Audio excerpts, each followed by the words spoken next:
നമസ്കാരം. വന്ധ്യതാ നിവാരണ ചികിത്സയിൽ വിപ്ലവകരമായ മാറ്റങ്ങൾ സൃഷ്ടിച്ച സബൈൻ ആശുപത്രി ചെയർമാനും മാനേജിംഗ് ഡയറക്ടറും ഗൈനക്കോളജിസ്റ്റുമായിട്ടുള്ള സബൈൻ ശിവദാസാണ് ഇന്ന് എന്നോടൊപ്പം ചേരുന്നത്. നമസ്കാരം സർ.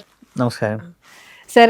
25 വർഷത്തോളമായി അതിലധികമായി ഈ ഒരു മേഖലയിൽ സാറിന്റെ സേവനം, കുട്ടികളില്ലാത്ത ഒരുപാട് ആളുകൾക്ക് പല രീതിയിലുള്ള സ്വാധീനം താങ്കൾ ചെലുത്തിയിട്ടുണ്ട്. അപ്പൊ ഇത്തരത്തില് എങ്ങനെയാണ് ഇപ്പോ ഏറ്റവും റീസെന്റ് ആയിട്ട് ഒരു സന്തോഷകരമായ വാർത്ത എന്ന് പറയുന്നത് സാറിന് ഒരു അവാർഡ് കിട്ടി. അതെ, ആ അവാർഡിനെ കുറിച്ചും ഇപ്പൊ പിന്നെ അവാർഡ് കിട്ടിയത് മാത്രമല്ല, വീണ്ടും വീണ്ടും ഉത്തരവാദിത്തം കൂടുകയാണ് സാറിന്. സാറിന് എന്താണ് നാഷണൽ ഫെർട്ടിലിറ്റി ലീഡർഷിപ്പ് അവാർഡാണ് കിട്ടിയിരിക്കുന്നത്. എന്താണ് സാർ ആ ഒരു മൊമെന്റ്, എന്ത് തോന്നുന്നു? ഇത്രയും വർഷക്കാലമായി ഒരുപാട് അവാർഡുകൾ കിട്ടിയിട്ടുണ്ട്. അപ്പൊ ആ ഒരു മൊമെന്റ് എങ്ങനെ കാണുന്നു സാർ? ഇപ്പൊ ഈ അടുത്ത കഴിഞ്ഞ വെള്ളിയാഴ്ച ഡൽഹിയിൽ വെച്ചാണ് ഈ അവാർഡ് വോയിസ് ഓഫ് ഹെൽത്തിൻ്റെ ലീഡർഷിപ്പ്, നാഷണൽ ലീഡർഷിപ്പ് അവാർഡ് കിട്ടിയത് ഫെർട്ടിലിറ്റിയിൽ. അത് നാഷണൽ IVF സമ്മിറ്റ് എന്നാണ് ആ ഒരു കോൺഫറൻസ് ഉണ്ടായിരുന്നത്. അനുബന്ധിച്ചാണ് ഈ അവാർഡ് എനിക്ക് ലഭിച്ചത്. അത് ഇന്ത്യയിലുടനീളം എല്ലാ വന്ധ്യതാ ചികിത്സാ കേന്ദ്രങ്ങളിലും വെച്ച് സെലക്ട് ചെയ്ത അവാർഡാണ്. ഞാനിപ്പോൾ 26 വർഷത്തിൽ കൂടുതലായി വന്ധ്യത മാത്രം ചികിത്സിച്ചുകൊണ്ടിരിക്കുന്ന ഒരു ഡോക്ടറാണ്. മൂവാറ്റുപുഴ ഒരു സർക്കാർ ആശുപത്രിയിലാണ് ആ ചികിത്സ ആദ്യം തുടങ്ങിയത്. അതിപ്പോൾ അന്ന് ഗൈനക്കോളജിയിലെ പ്രസവവും ഓപ്പറേഷൻസും എല്ലാം ചെയ്താണ് തുടങ്ങിയത്. അപ്പോഴാണ് എനിക്ക് വന്ധ്യത ചികിത്സ വലിയ എക്സ്പെൻസീവ് ആണെന്നും സാധാരണ ജനങ്ങൾക്കത് അഫോർഡ് ചെയ്യാൻ പറ്റാത്ത ഒരു ചികിത്സാ മേഖലയാണെന്ന് മനസ്സിലാക്കി അതിനുള്ള സാധാരണക്കാർക്ക് നല്ല രീതിയിലുള്ള വന്ധ്യതാ ചികിത്സ എത്തിക്കാനുള്ള ശ്രമം തുടങ്ങിയത്.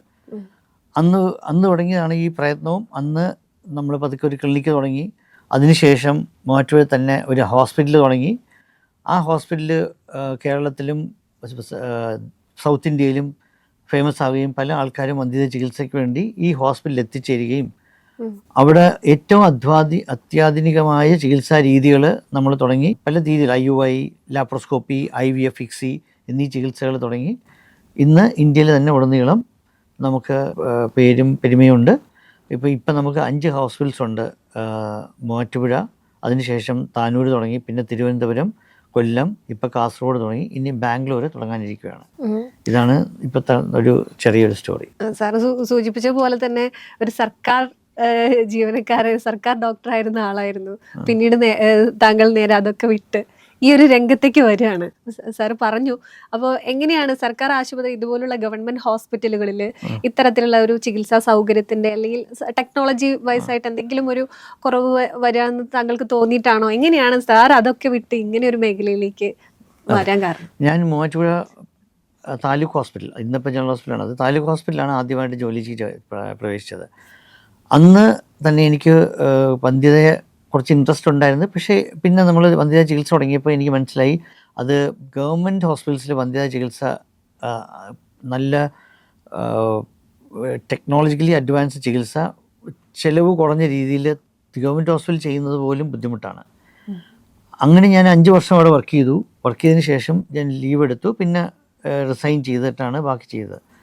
ഈ വന്ധ്യതാ ചികിത്സ കുറച്ച് എക്സ്പെൻസീവാണ്. കാര്യം അതിൻ്റെ മരുന്നായാലും ഉപകരണങ്ങളായാലും പിന്നെ അതിന് ട്രെയിൻഡ് ഡോക്ടർമാർ വേണം. അതായാലും എങ്ങനെ പോയാലും ഗവൺമെൻറ് ഹോസ്പിറ്റൽസ് അത്ര ഒരു ഫലപ്രദമായ രീതിയിൽ എനിക്ക് തുടങ്ങാൻ പറ്റും എന്നുള്ള ഒരു കോൺഫിഡൻസ് പോയി. അങ്ങനെ ഞാൻ രാജിവെച്ച് വെളിയിൽ വന്നാണ് ഈ വന്ധ്യതാ ചികിത്സ തുടങ്ങിയത്. ഏതായാലും ഏത് പ്രസ്ഥാനം തുടങ്ങുമ്പോൾ അതിൻ്റേതായ ഒരു ഫിനാൻഷ്യൽ ബാക്ക്ഗ്രൗണ്ട് വേണം.